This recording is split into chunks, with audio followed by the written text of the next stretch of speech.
Welcome to the INSS podcast series. In this podcast, we will discuss the relationship between Iran and China, the increasing cooperation between Beijing and Tehran, which has yielded joint military exercises, and the strategic agreement entails a serious examination of the nature of this relationship, its impact on global and regional security, and on the national security of Israel in particular. In this podcast, we will discuss all these topics and others with our panel of experts: Efraim Halevy, former head of the Mossad; Assaf Orion, senior research fellow, director of Israel-China research program at INSS; and Dr. Kevjn Lim, the author of the memorandum China-Iran Relations, Strategic, Economic, and Diplomatic Aspects in Comparative Perspective, which was published recently.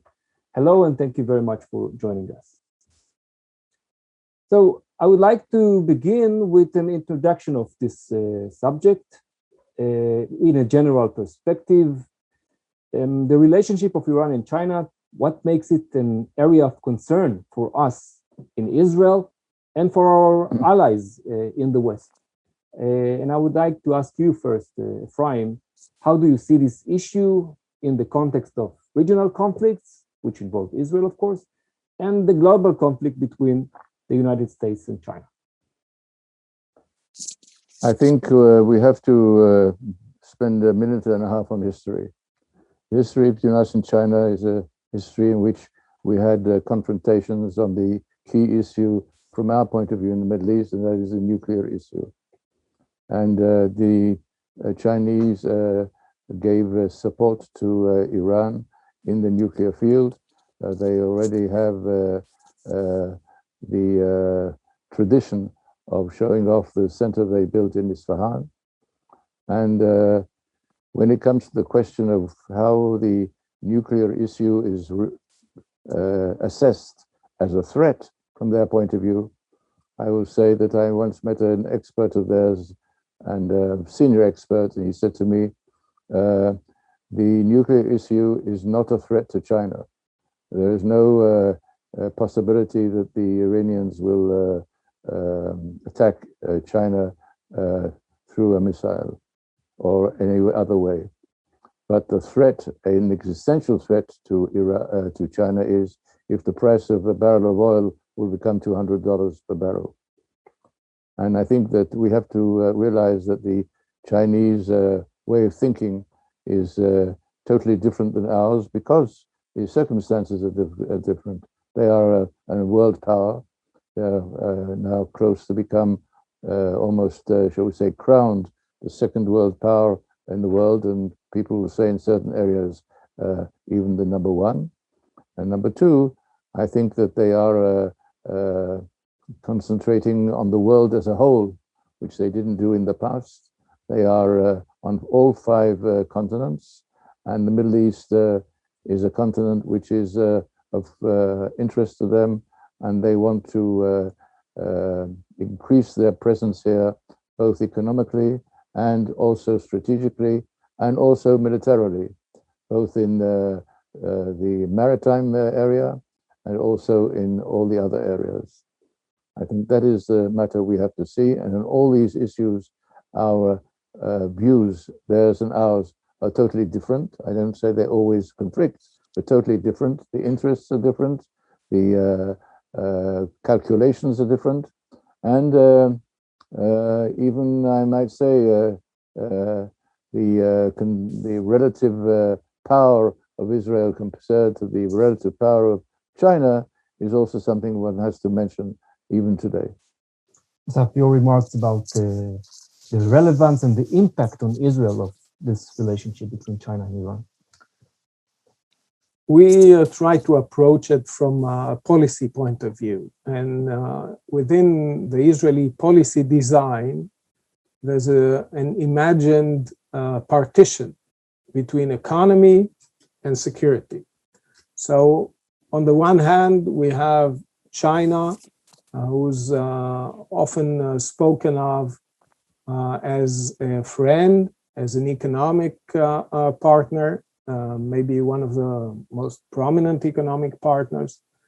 And on the other hand, we have the arch enemy, Iran, the number one threat to our national security. And seemingly, those two run in parallel universes, never to be meeting in Israel and trying not to address it too forcefully.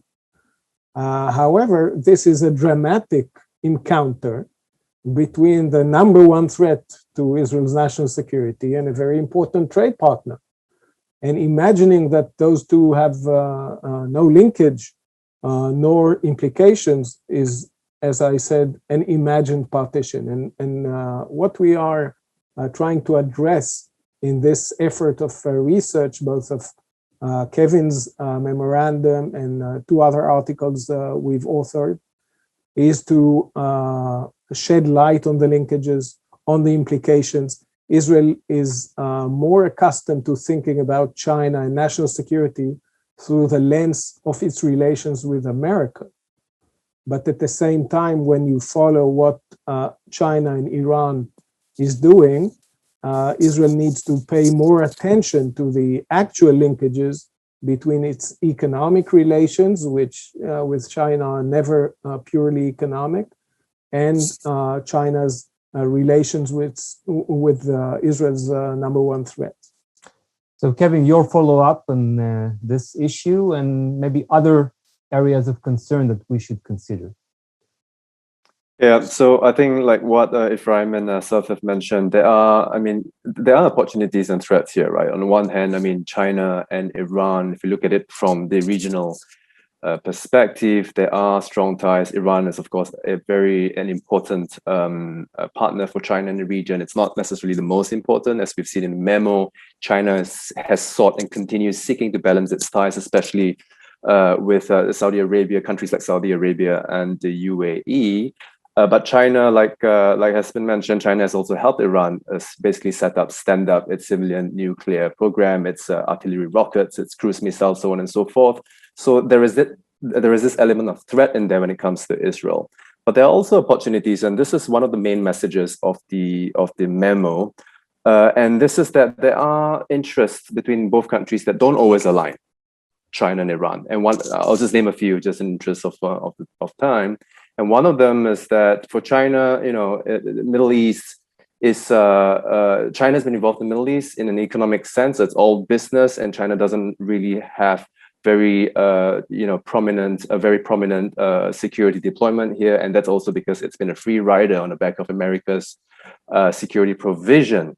Whereas and China also wants Iran wants the US out of the region, out of the Gulf region, but also increasingly out of Iraq and places like Iraq and Syria, whereas China wants the US to remain so that it can continue guaranteeing its sea lines of communication, its supply lines, supply chains. China and Iran look at the region differently. Iran has, of course, enmities or competition. Well, it's a gradation, of course, with different countries in the region, with a host of different countries in the region, and not just Israel, but also particularly in the Southern Gulf. Whereas for China, it's really critical. The Gulf region is a critical source of fossil fuel imports, and China hence has been also trading more with countries like Saudi Arabia and the UAE rather than with Iran, and also in terms of investments, in terms of infrastructure, and in terms of what we've been calling this comprehensive strategic partnership. This is something that also has to be placed in context, of course. So the CSP is something that China has with Iran, but China also has with at least 4 other countries in the region alone: the UAE, Saudi Arabia, Algeria, and Egypt, right? So, and one of the other key messages of the memo as well, looking forward, is that, ultimately, if China's investments and its trade and its presence in the Middle East increases over time, and we think at the moment that it is more likely to increase than not, and if we take that into combination, we combine that with the possibility of the US sort of receding, not completely pulling out the Middle East, of course, but the US has been, steadily receding from the region, not specifically from the Southern Gulf, but from certain parts like Iraq and Afghanistan we've seen, and also Syria, to focus increasingly on East Asia. then there is also an opportunity here in the sense that for China, which has always marketed itself as a non-partisan actor in the region, China has would have at that point an important interest in trying to better secure the region, even militarily, certainly diplomatically. Militarily, at some point China might, not saying that it will, but at some point it might see a greater utility in deploying more robustly in the region if the US continues, gradually at this pace to pull out from the region. And at that point, China will then have to rethink the way it looks at the region. Will it then continue closing one eye on activities of actors like Iran, which are disruptive, or will it attempt to do more in order to sort of restabilize the region? Thank you. So after discussing the regional and the global perspectives on the matter, I would like to focus on the nature of this relationship between the two. How can we define it concerning their history, their political motivations, and their national goals or interests? So I would like to start with you, Efraim. When you examine the level of cooperation and the strategic motivation of the two, is it a type of an alliance, something comparable to Israel-America relations, or something else? I think to compare the relationship between Israel and China to that with Israel and the United States is far from reality. We have a strategic relationship with the United States. It's a defense and security relationship. It's a relationship of common values, of social understandings, of approach to Western time democracy. In all these areas, we have an allegiance with the United States. We also have a big Jewish community in the United States with which we are allied. We now have a relationship with the evangelical community in the United States. All these things are absent in the relationship with China.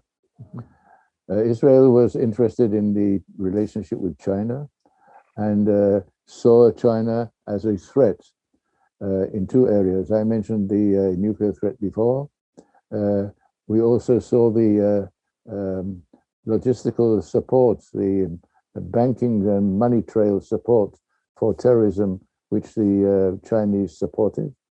And at one time, there was a dramatic incident over the upcoming first ever visit of Mr. Netanyahu as Prime Minister to China. He was not the first Israeli Prime Minister to be there. Mr. Rabin was there in order to tackle the nuclear issue, and the Chinese denied that they were giving military aid, and they did not they were not truthful over this. But in this case, Israel at the same time, totally separately, launched a big operation to try and nail the Bank of China as being a channel for the passing of funds, and very elaborate arrangements were made. A family, a Jewish family that had lost a relative in a terrorist attack, was going to appear in court, and this could have caused enormous damage to Israel. And the Chinese came to the Prime Minister and said, if you want to proceed with this, your visit is cancelled. And the Prime Minister had to weigh the two. I remind you that the terrorist issue for the Prime Minister is probably one after the nuclear threat, terrorism, all kinds of terrorism, all kinds of groups of terror who are fighting Israel. And part of his reputation is on this. He's written books about it. But he, in the end, ordered the end to this operation in the United States, at the United States court. And this was one thing which we have to remember. And therefore, I believe that we have had two other incidents, very, very serious incidents, in which we had to lose face. We had a a contract with the Chinese to help build a new fighter aircraft. At one point, the United States came to Israel and accused Israel of using American technologies and actually revealing them to the Chinese, and demanded that Israel stop this operation. Israel initially refused. The president of China came to Israel for this in the year 2000 with 5 members of his government. I was then head of Mossad. I remember it. I also was part of a meeting with these people.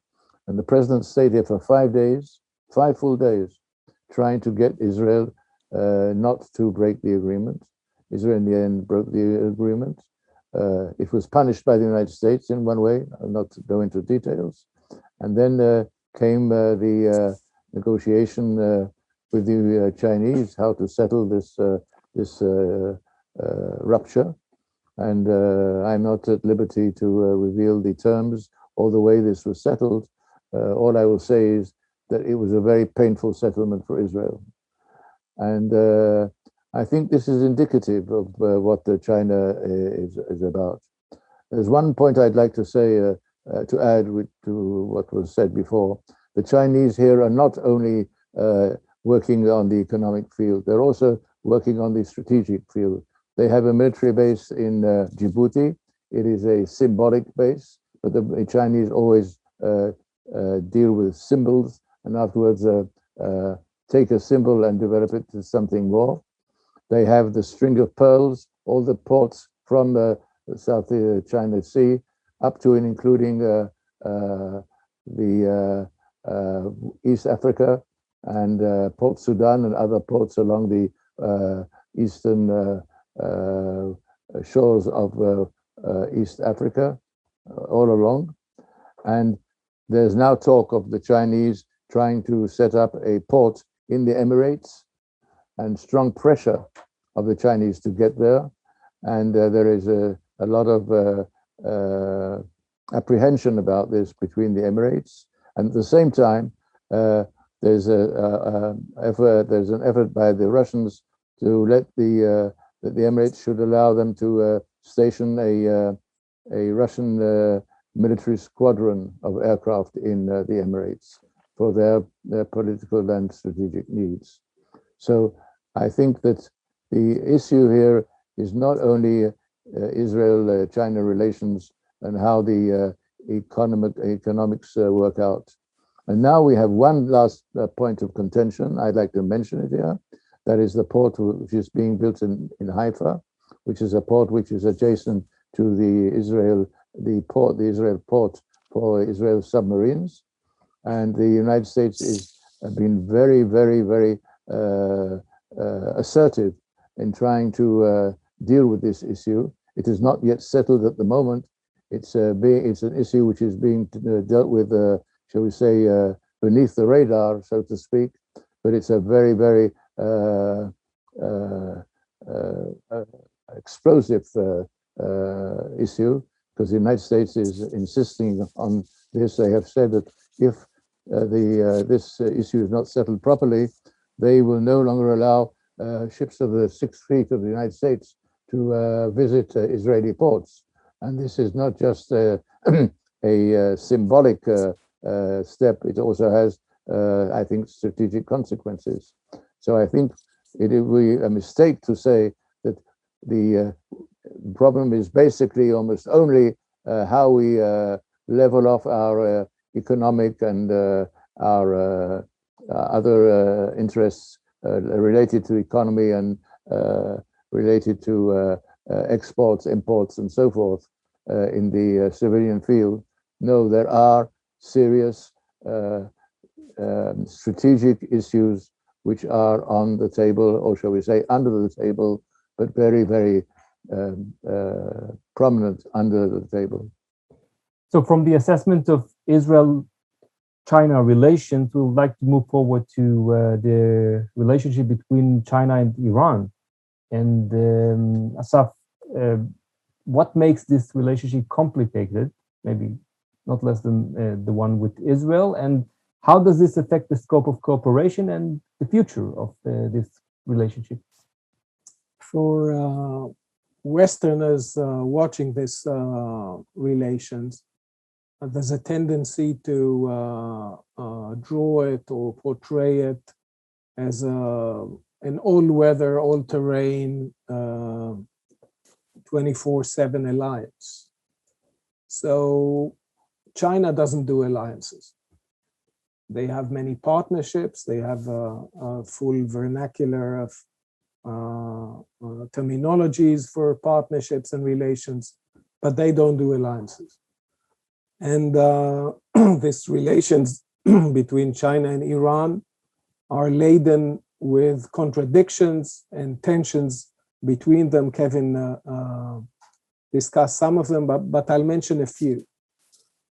They both challenge the US, but Iran would like the US to be out of the Middle East, and China is enjoying that US forces are bogged down in the Middle East and are unable to shift to the Indo-Pacific. On the trade and economy, of course, they both enjoy the exchange, but China enjoys it more. And when Iran is under sanctions, China enjoys a great advantage of almost a monopoly of being the sole partner. On Middle Eastern security and stability, China as an economic player would like to see stability. Iran thrives on trouble, on conflicts, on crises, generating them, fueling them, and living off them. But you don't see China in an active role moderating Iran in any effective way. Like, could you please tell the Houthis in Yemen to stop bombarding Saudi Arabia, our comprehensive strategic partner and our main supplier of oil? When Iran attacked Aramco and the oil facilities in Saudi Arabia, China did nothing publicly but some declarations and statements. When tankers were hit by Iran or kidnapped, China took care of its own tankers, and that's it. Mm-hmm. So although the safety and security of energy flow regionally is a great interest of China, you don't see them doing head-to-head with Iran, and perhaps they speak about it in closed rooms. Last point in this sense is that surely China is very aware of the power relations between itself and Iran, and very conscientiously building dependency of Iran on China and trying to minimize the dependency of China on Iran. So you see diversification of energy sources, and at the same time, Iran found itself with China being the importer of half of its oil. That's high dependency. So we need to look at that, and I think Kevin's memo clearly shows that, to look at this relations in its full complexity. A lot of convergence in interests and a lot to do together, but at the same time, divergences and tensions. So Kevin, considering the dissimilar viewpoints of Iran and China, and maybe also we should refer to what Efraim said before about the perspective from Israel. I mean, how does China puts itself as a regional actor and a global actor in front of Israel and in front of Iran? What are its main goals in the region? What are the strategic considerations and, of course, the constraints that it actually has to deal with while actually maneuvering between its relationship with Israel on the one hand and its relationship with Iran on the other hand? Yeah, so China's policy in the Middle East differs somewhat from its policy elsewhere, and it's near abroad in East Asia, in Southeast Asia, and places like that. So we've seen, of course, an increasingly assertive China, especially under the presidency of Xi Jinping, since 2012-13, in places like the East Asia, like the South China Sea, those islands, and even on the borders of India. In the Middle East, it's a different kettle of fish, right? So what we've seen is China ramping up its trade, energy, that sort of thing, investments. But it's been very conscientious about staying away from conflicts. So China has, offered symbolic, well, perhaps a little bit more than symbolic, but not much more than that, proposals when it comes to the Israel-Palestinian conflict. It has avoided, like Assaf has said, it's refrained from, well, at least as far as we know publicly, it's refrained from pressing Iran so far to moderate its disruptive behavior in the region, especially when it comes to Saudi Arabia, which is a CSP, or comprehensive strategic partner for China. But it's also, in that sense, it's also been able to maintain its image of a non-partisan, if you will, if not necessarily of an honest broker, then certainly an image of somebody, or of a country that does not seek to go beyond business, right? And in that sense, regional countries, including Israel, are willing to deal with it on that basis. That imagined partition that was mentioned earlier, it may be an illusion, but I think some countries are looking at China in that sense. So long as we do business and we do good business, we can sort of compartmentalize that from the security aspects, and of course from the worrying security aspects, such as China's relations with Iran, and of course also in the context of this 25-year agreement moving forward. So China has sought to do that, and in so doing, unlike other P5 countries, including Russia's been citing Bashar al-Assad's government, for instance. So Russia's seen since the start of the Syrian war, and especially since 2015, when it more robustly intervened on the side, with its air force on the side of the Assad government. Russia's been seen as supporting Syria. Well, China also, by the way, helps Syria in certain ways, including supply of, as I understand it, radars and that sort of thing. But it still hasn't acquired that image of a country, of a major power that seeks to impose, that seeks to to shape things strategically. China's been doing it. China has strategic objectives in the region for sure, but it's been doing it very quietly. So the string of pearls, all that's been mentioned, Djibouti, the port in Jebel Ali in the UAE, port calls, co-production of weaponry with Saudi Arabia and other countries, and of course with Pakistan. Well, Pakistan may be technically outside of outside of the Middle East, but it's still pretty much part of West South Asia. So the dynamics there are not insulated from each other, including Afghanistan. And so China's been doing that. It's been successful so far.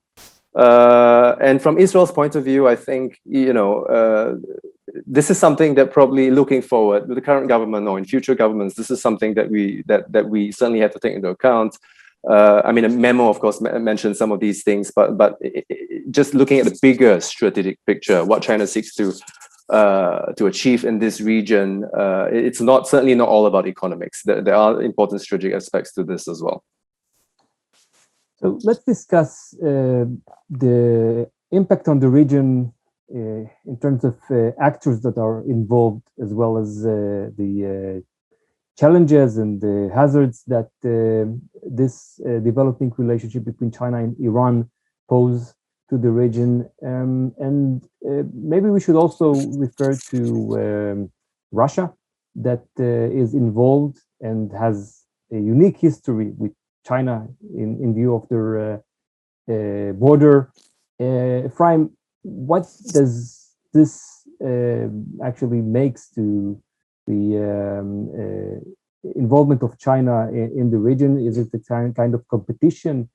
Is it the kind of a conflict with Russia?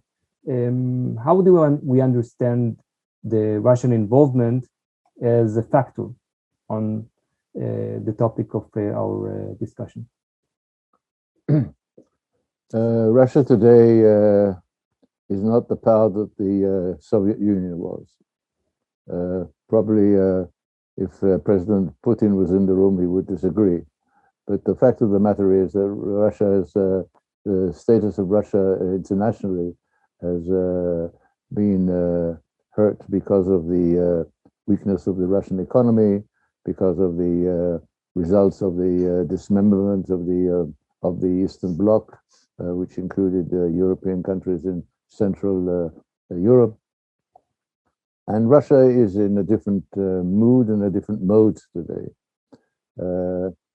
But Russia, to a large extent, in terms of its international trade, is a one-item exporter of oil. They also export, of course, weaponry. I'm talking about the civilian side. In the area of weaponry, yes, they have a lot to offer, and they are selling weaponry in the Middle East, which is of concern to us, great concern to us. Both so-called defense weaponry, but also weaponry which could be used for offensive purposes.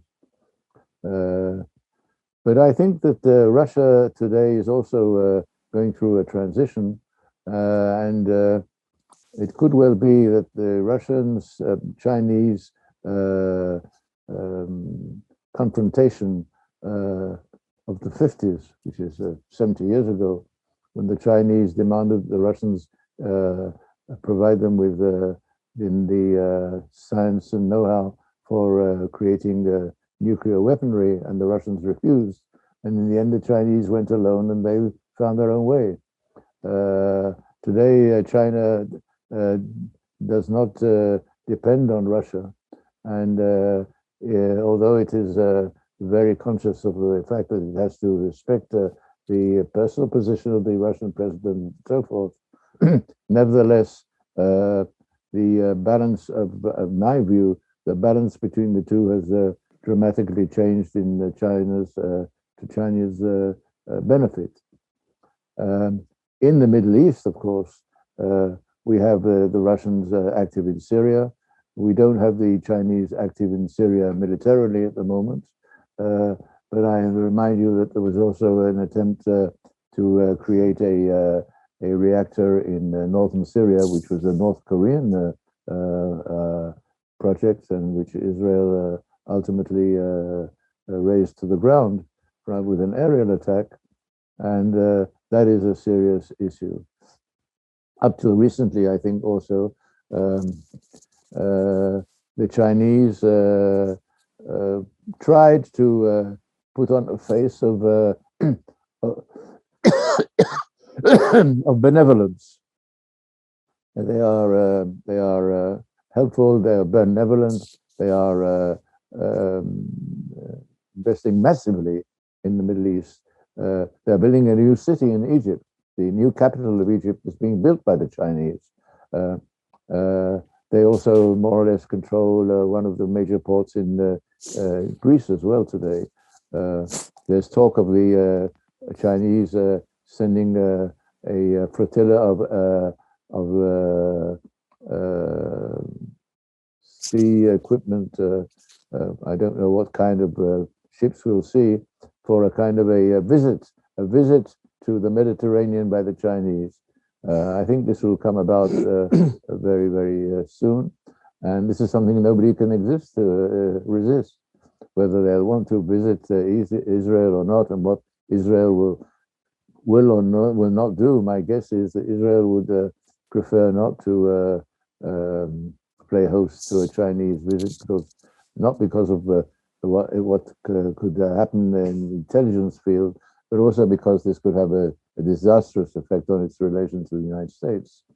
So we are gradually reaching the point where the military and the economics are coming together. And that is a situation which we will have to contend with, which will raise a lot of serious questions on the future. And I think if we have to be honest with ourselves, we don't have all the answers yet to all these predicaments which we're going to have to face in a year or 2 or 3 from now. Assaf, your point of view on the problems or maybe the complications of regional politics, regional security issues as a result of China's involvement, and in particular, the ties with Iran?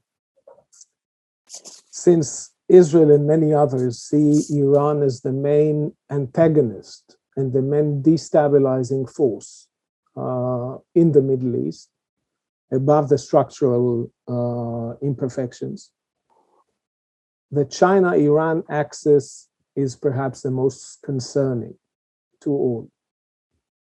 One is that, yes, China plays a supportive role in achieving the JCPOA and the post-JCPOA, but it's supporting Iran's positions. And Israel is among those who see JCPOA as far from perfect, and I'm delicate or polite. Secondly, is that China actively helped Iran break out of the isolation. And although it maneuvered around the sanctions, you see it providing great relief to Iran through the oil exports business, and vetoing whatever effective measures the Security Council can decide on. They call it under their principle of no intervention in other nations' affairs, but in practice, it defangs a lot of what the Security Council can do. From the Israeli perspective, but not only Israel, because Israel is not alone on the receiving end of Iranian weapons and Chinese derivatives of or Iranian derivatives of Chinese weapons. We were already hit by Chinese designed C-802 hitting the Israeli Navy ship in 2006, Lebanon, yeah. in the Second Lebanon War. We were on the receiving end of cluster rockets made by China falling in Haifa.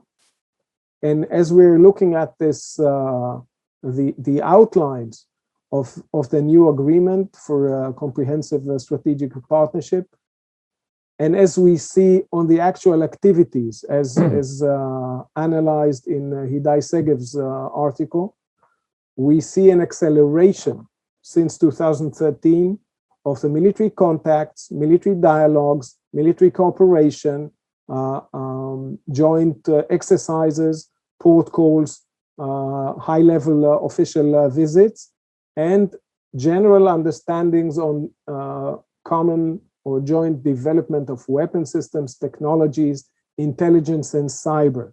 All of these are bad news for whoever lives in the Middle East and is facing Iran's malign network. Another point of concern, and Efraim mentioned China's support to Iran's nuclear program at the early stages. I think it's quite disconcerting to see China helping Saudi Arabia in the early extraction phases of yellow cake and uranium exploitation. So I think it's a moment of reckoning to understand that, yes, we have a thriving economic relations with China, and we have a lot of commonalities on the economic interests, but recently we see more of the differences come to the surface, first and foremost on Iran.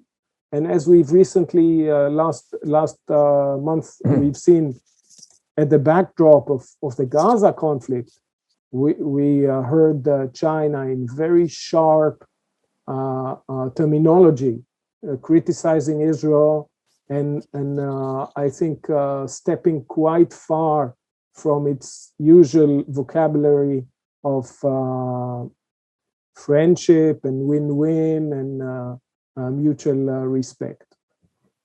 Kevin, I would like to ask you concisely about this agreement, the strategic agreement for 25 years between Iran and China. What do we know about it, and why should we be concerned about it? Okay. So the only thing we know about this agreement, it was signed on 27th of March this year, is based on the draft that was leaked from last summer.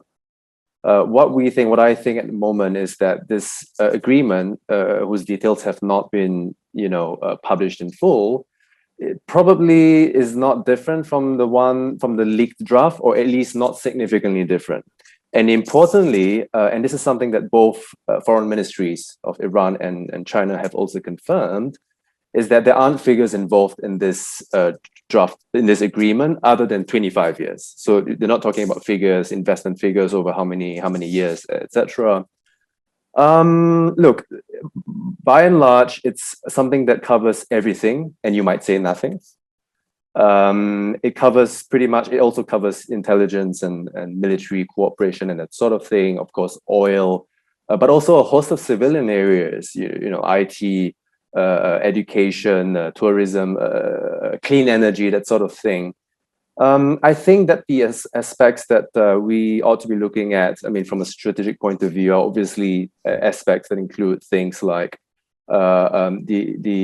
China's potential, a ramping up of military cooperation with Iran. If this comes to include co-production of weapons, for instance, or further arms sales, what types of platforms? Are we talking about big platforms? Are we talking about subsystems that could go towards improving the precision of Iranian missiles, that sort of thing? And also, one of the intriguing things within this, the draft at least, if not the final agreement, is a specific reference calling for China to support Iran in international fora. And the only entity that is mentioned by name here is the SCO, the Shanghai Cooperation Organization. Now, there's been a lot of hype, of course, over what the SCO means or what it might not mean. And there probably is more hype than not. But this is also a point of contention between both countries, by the way, because Iran has been seeking full membership. It's an observer state, but it's been seeking full membership since the 2000s. It's been 12, 13 years, and it's not been admitted. There is no real, at least publicly reported, discussions about admitting Iran at this stage. And Iran wants this more than I think any other SCO member. It sees this as a kind of bulwark, a kind of, if you will, insurance, additional insurance, in addition to its ballistic missiles and its support for regional militias against the US-led, international order, if you will. But that has not happened. And so, like mention of the SCO in this draft agreement or in this agreement, it's vague, and I think that also characterizes a lot of the other, practically everything else that appears in the agreement. And from intent to implementation, there is a long ways to go. Now, I'm not saying that things are not going to get implemented. I think what I'm only saying is that implementation is probably going to be uneven. We're going to see China, yes, ramping up cooperation in certain areas, but also holding back in others. Why? Because one of the main determinants of the Iran-China relationship is also China's own relations with the US. Thank you. So we will not end before presenting your recommendations, your policy recommendations to Israel, and maybe also to Israel's greatest ally, the United States. So we would like to start with you, Frank.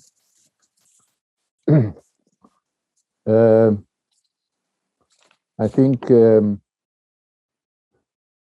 first of all, I think what we've been talking about today certainly leads to the conclusion that we have to invest even more than we invested before in our relationship with the United States.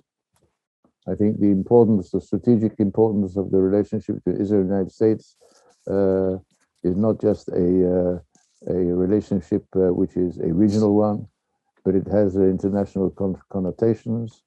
And I think we will be facing, together with the United States, the gradual and maybe even more intensive entry of China in all the areas we discussed today. And this is the number one conclusion and more important than any other conclusion at the moment. Secondly, I think it means that Israel must invest more in its relations with Europe. Europe is our neighbor. We have very important agreements with Europe. Europe is also an area where China is trying to enter and has entered in many ways, but the Europeans are waking up too. And I think we should invest much more so that we have not only the United States, but also key European allies who could be important for us in these situations. Thirdly, I think we have to take into account that the measure in which we are, shall we say, deciding on how far to allow Chinese penetration into the Israeli economic system should be much more, shall we say, streamlined and much more effective. We have to be more careful than ever of Chinese entry in areas like, for instance, their attempt to enter the field of Israel's massive corporations which deal with finances, with pension funds, with all kinds of other funds. I think this is something which has to be done. It maybe has to be done in a discreet way. Israel has to take itself to task on this. And for reasons which are unimportant at the moment, for this particular discussion we're having, Israel has been very lax on this. And we are finding that the Chinese have entered in areas which we didn't even believe in. There are two big companies here which give special medical help to kind of private societies which give you, not private, but societies that give you services in cardiac activities and in providing ambulances and things like that, a kind of an insurance system. There are two main companies on this here in Israel, and both of them have been bought by the Chinese. And I assume that even the personal data which these companies have on probably a large number of figures in Israel, it's an enormous source of data, personal data about people, about their health, about what it is that they're about their addresses, bank accounts, and so on and so forth. We must be, and we have to do it all this has to be done in a careful way, but it has to be determined. And the previous government of Israel was very lax on this, and for reasons which are unimportant again, it's for the history books and not for a practical discussion this morning. But I think this is something which has to change, and we have to be effective on all these things. And we have to be vigilant. We have to be very, very vigilant and watch what is going on very, very, very attentively and see how this is developing. I would like to mention one last thing in this respect. We are now speaking in the wake of the 100th anniversary of the existence of the Chinese Communist Party. There was a major address given yesterday or the day before by President Xi. The language he used was very, very, very harsh. And the mood in China today is obvious now, especially after COVID-19 and the problems that China had with in the international arena of the questions of the origins of COVID-19 and so forth. The way the president of China expressed himself is a tone which I haven't seen for a very, very long time. And we have to see also that in Southeast Asia, China is adopting a more aggressive stance, how they are now more or less gradually putting end to the semi-autonomous status of Hong Kong. There's growing tension between China and Taiwan. Generally speaking, the mood now in China is a mood which is not one of smiles, but one of determination. And this is no longer the China that we thought was benign and was sort of acting like Uncle Tom. And it's not the Uncle Tom approach at all. This has changed, and we have to condition ourselves to this. Sure. Four major recommendations that flow from our recent researches, including Kevjn's memo, my own, and Hidai Segev's. One is that, as Efraim talked about vigilance, we need to prioritize China-Iran as a high priority issue for our intelligence community, and to conduct an ongoing risk assessment, including technology transfer from Israel to China to Iran eventually. So this is a path in which our technology can go out, come back, and bite us. And we need to be watchful on that. Second is that we need to have a dialogue with China, sharing our concern in clear terms. At the same eye, clear-eyed, and with, I would say, calibrated expectations. China knows its math. It counted how many Muslims and Arabs there are and how many Jews, and it knows the comparative importance of Israel for China is low, except on technology. So we need to share our concerns and hope for improvement, but not holding our breath. Third is that, as we can see, Iran is a common concern for Israel and the Gulf states, and we need to share our common concerns with China, going together in concert. So Israel alone, with its voice, is much weaker than Israel and Saudi Arabia and the UAE and the rest of the concerned partners in the Gulf.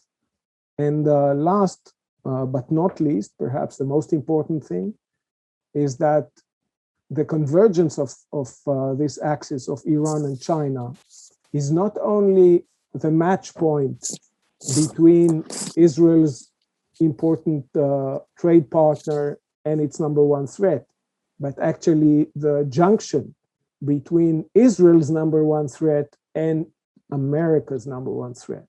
And that's the actual point where Israel and America should discuss how to address this alliance or partnership between China and Iran as a source of common concern.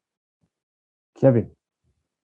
Yes. Well, look, I mean, I certainly agree with all that's been said until now.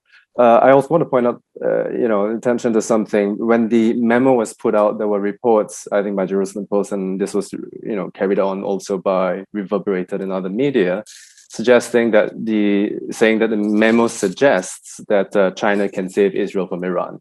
Now, that is clearly a gross, I think, misrepresentation of what the memo tries to say. Let me just this is one thing, and this was mentioned also briefly. The Abraham Accords is an opportunity. It's an immense opportunity, especially taking into consideration the fact that many of these countries have their own tensions, big tensions with Iran. I don't think Israel can realistically seek to pressure Beijing to cut off ties with Iran. I don't think that is an option at all. But with the Abraham Accords, with this realignment, what we certainly can do is to try and reach that critical mass to make it known to Beijing that there is this alignment of interests in the Middle East, and playing on Beijing's search for stability. Stability really is the big thing for China, certainly in the Middle East, which is also, in terms of its oil exports, etc.